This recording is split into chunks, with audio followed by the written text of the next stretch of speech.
batalla. Recuerden que siempre vemos un cuadro o una batalla en cada clase, ¿no? Una batalla que sucedió justamente después del Imperio Romano. El Imperio Romano, solo recapitular un poco de historia, ¿no?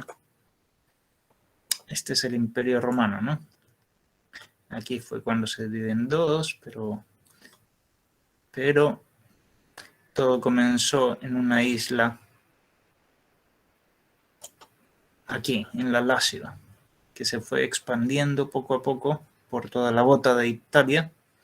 Después fue tomando toda Europa, Grecia, como se dan cuenta, hasta que llegó a tomar todo el Mediterráneo. En su apogeo más grande, más o menos casi ocupó parte de Europa y el norte de África, ¿no? Pero después hubo guerras internas y se dividió en dos. Y entonces la parte de Occidente primero cayó, y después la parte de Oriente. Esta es más o menos la historia del Imperio Romano.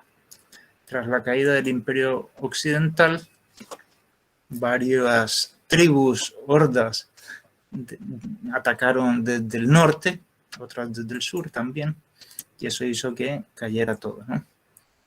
Odoacer depuso al último emperador del Imperio Romano Occidental. Y esa fue la caída, que ya hemos visto en el mapa. Y después, en el año 1453, también cae la otra parte del imperio, Constantinopla. Ahí es un emperador turco que hace caer, ¿no? Es toda la invasión turca a Europa, ¿no? Que toma hasta parte de España.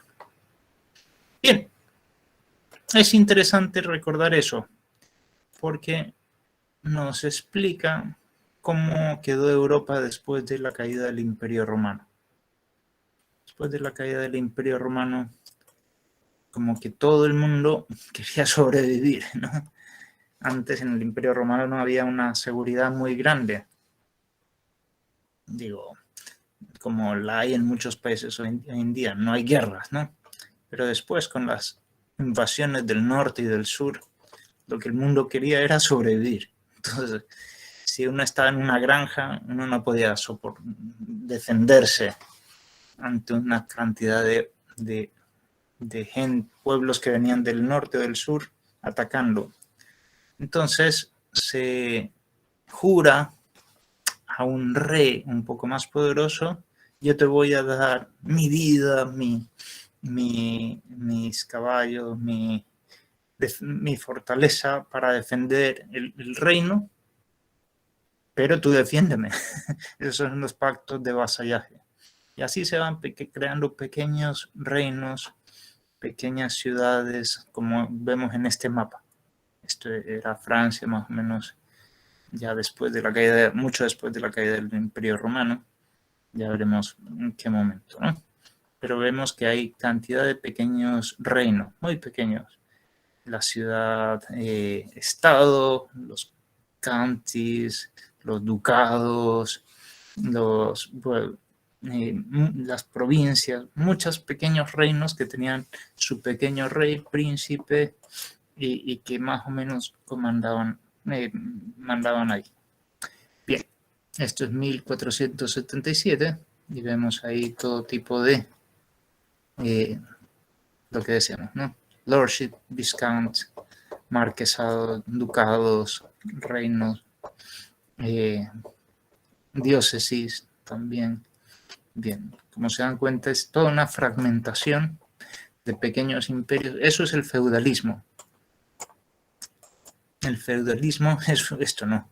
Es un señor feudal que gobierna en un lugar. Todas las ciudades, por eso, en Europa se amurallaron, ¿no? Se amurallaron. Ya no hay una autoridad central en Roma que defienda todo. Entonces, ¿qué es lo que hay que hacer? Defenderse uno como pueda. Entonces, si uno quiere vivir, bueno, pues pone una muralla para que los invasores no entren ahí. Y yo estar a salvo, ¿no? Y se ponen distancias y se ponen encima del cerro más alto del valle para poder ver a los que atacan desde lejos cuando atacan y cerrar pronto las puertas o en los acantilados para que no puedan escalar y está mejor fortificada la ciudad, o esto, ¿no? Entonces, esa es la razón por la que se construye así Europa en el medioevo. Y esto es también la época, esta es también la época de los pactos de vasallaje, ¿no? Esta es ahí una persona que jura, yo te voy a dar todo, pero tú protégeme, ¿no? A los reyes, a los pequeños reyes. Y claro, el otro, esto es muy, muy significativo, esta foto, ¿no? Es de esa época, ¿no? Después del pacto de vasallaje le daban las llaves de la ciudad, el derecho a poder entrar en la ciudad. Bueno, yo te voy a proteger, ya, yo te voy a cobrar también impuestos y otras cosas más que sean necesarias para protegernos de los que nos atacan, pero tú vas a tener derecho a entrar a la ciudad, a mi ciudad. Ya, esa es la idea de las llaves de la ciudad. Las ideas son como un regalo simbólico, porque las ciudades no tienen murallas. Antes era importantísimo, si te están atacando, poder entrar cuanto antes a la ciudad para poder sobrevivir, ¿no? Esta es la época también de las justas, ¿no? Esto es, ¿no? Esto lo habrán visto en varias películas. Esto es un deporte, ¿no? Para ver quién es el más fuerte, digo, con las armaduras y todo esto. Y también es la época en que se pierde Tierra Santa, el imperio cae, y entonces todos los países cristianos deciden, vamos a rescatar Tierra Santa, y se arman las cruzadas.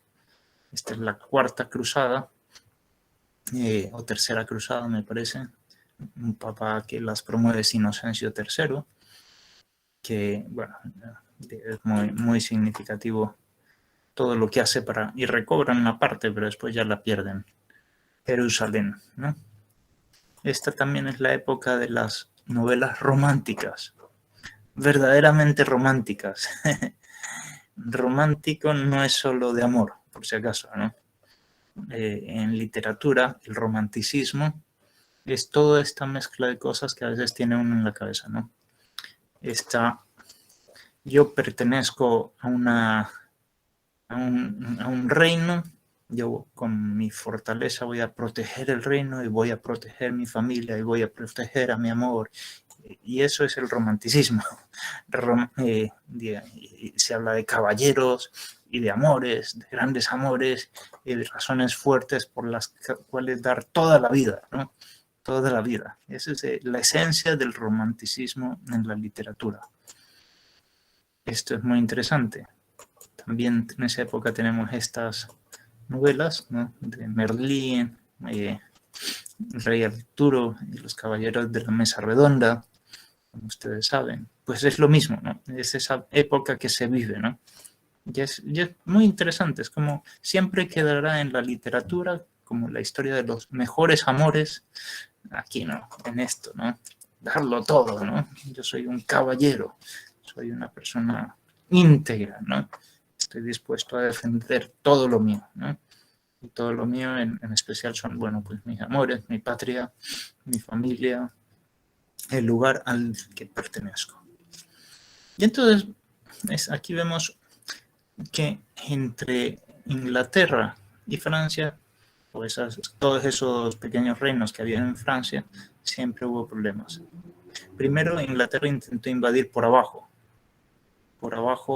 y entonces, perdón, por arriba, esto ya es más tarde, y logró algo, esperemos que pase en el mapa, y logró, porque el rey pensaba que tenía títulos sobre algunos lugares de Francia. De hecho, estaba casado o tenía parientes allá, y por eso se sintió en algún momento con títulos para invadir Normandía, y llegó a tener todo esto.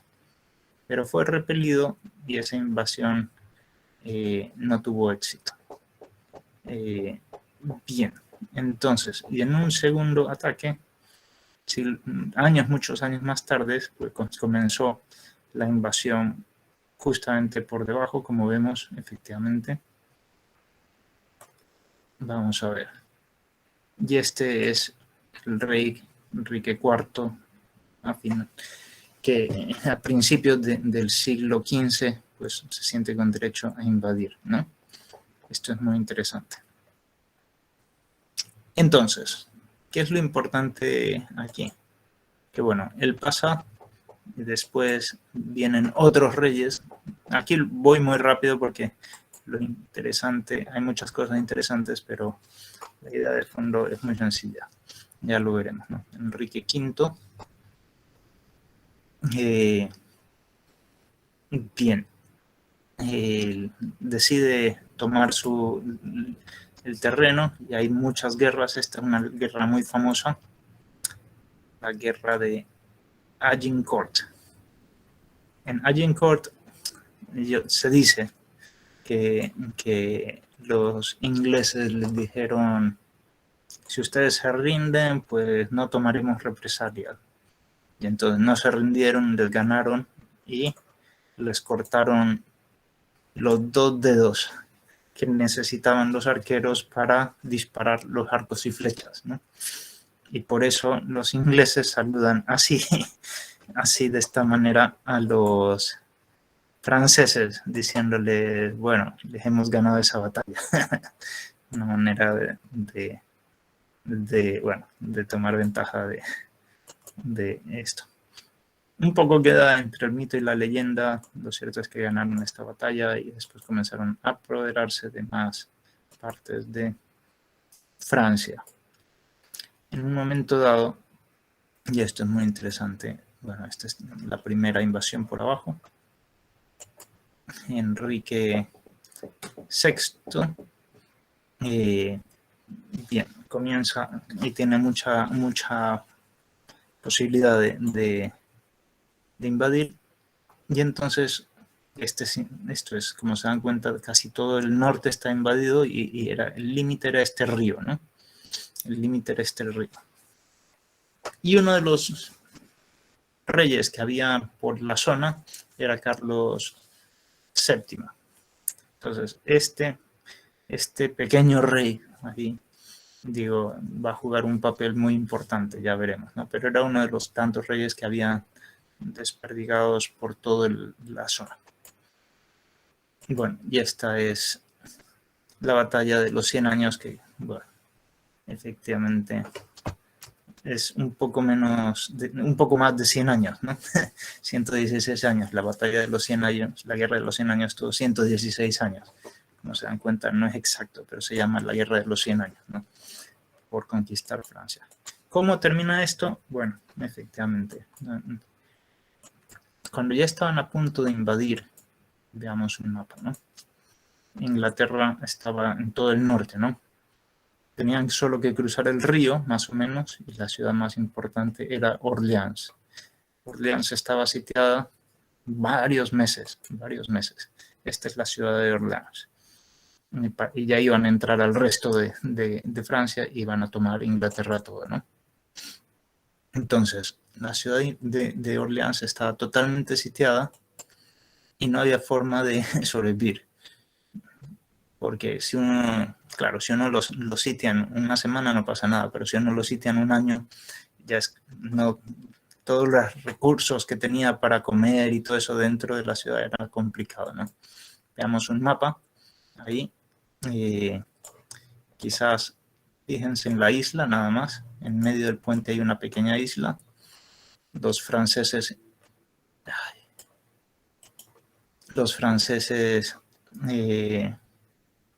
lograron defender hasta la isla, pero esta parte del puente ya entraron las fuerzas inglesas, pero lograron pararlos en la isla.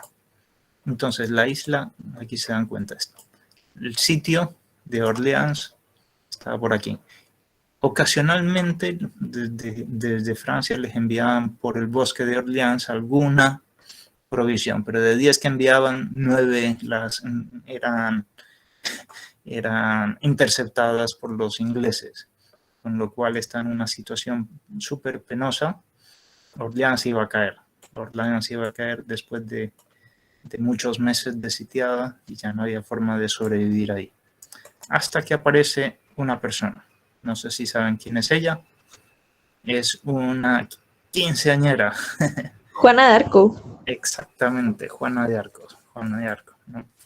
A Juana de Arco comienza a aparecérsele a algunas personas, comienza a tener unas visiones. Se le aparece en concreto San Miguel Arcángel, que es el patrono de las tropas de los ángeles celestiales, Catalina de Alejandría y Margarita de Antioquía.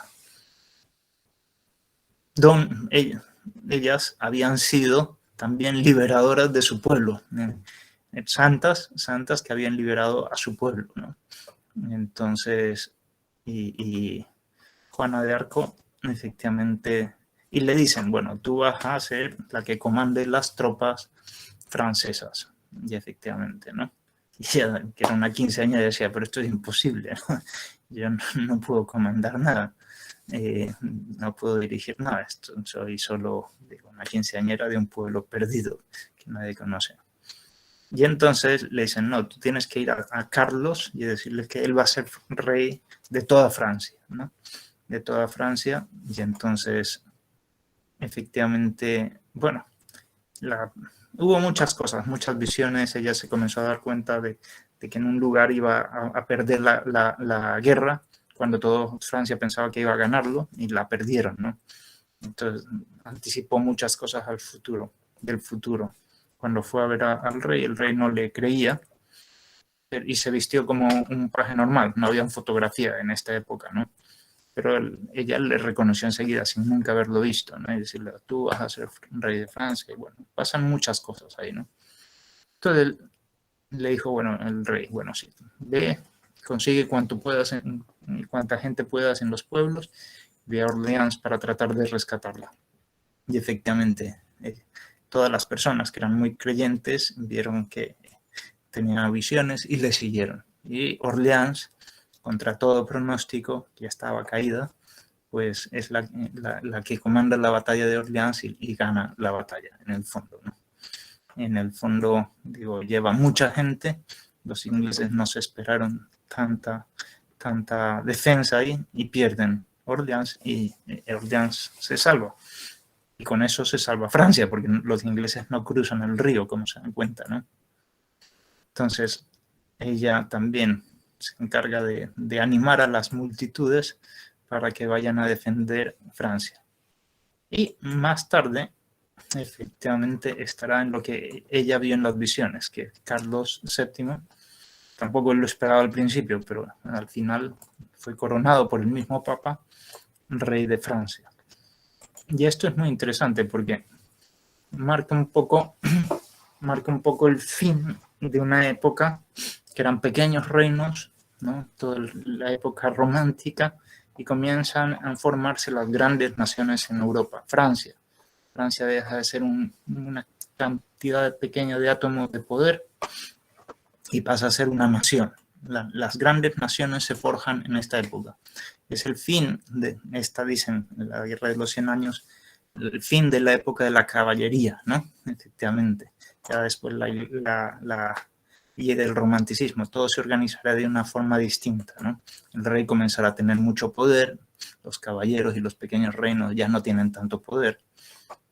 Y el rey no le cree mucho a Juana de Arco. En el fondo la manda a cualquier otro lugar y la dejan por ahí sola en la batalla, y los ingleses la toman, la capturan y la llevan a Inglaterra, donde estará en un palacio y será juzgada por el clero inglés y dirán que es un hereje. Y bien, ahí hay muchas historias, ¿no? Obviamente se inventan cualquier tipo de acusación para, al final, quemarla. Y como saben que puede ser una leyenda en Francia, pues todos los huesos los destrozan y aparte de destrozarlos, las cenizas las echan al río para que no haya posibilidad de tener reliquias y que surja la leyenda o lo que sea, ¿no? O la presión. Sin embargo, llega a ser más que una leyenda, un símbolo para toda Francia. Vemos, por ejemplo, esta estatua en los ejércitos franceses, ¿no? Es efectivamente un poco, aunque dirigió solo una batalla un poco a su manera y dirigió a mucha gente a luchar por Francia, digo, hoy por hoy es efectivamente, al menos como símbolo, la que dirige todas las tropas francesas, ¿no? Esto es bien interesante. Y esto, toda esta época y toda esta batalla y todo lo que hemos visto, nos lleva a preguntarnos preguntas muy de fondo, ¿no? ¿A quién pertenecemos, no? ¿Cuáles son nuestras raíces, no? A nuestro país, a nuestra oficina, a nuestra familia. Efectivamente, cuando pregunté esto en Kenia, alguien me dijo, no, a nuestra tribu. A nuestra tribu. Allá, claro, todo el mundo tiene una tribu. Y hay 43 tribus y cada uno se identifica con una determinada. Y la política es impresionante porque es muy tribal. Es impresionante. Bien. Entonces, nada, y estas son las preguntas también que nos podemos hacer, ¿no? ¿Quién soy yo? Bueno, muchas veces, bueno, lo que soy guatemalteco y pertenezco a esta familia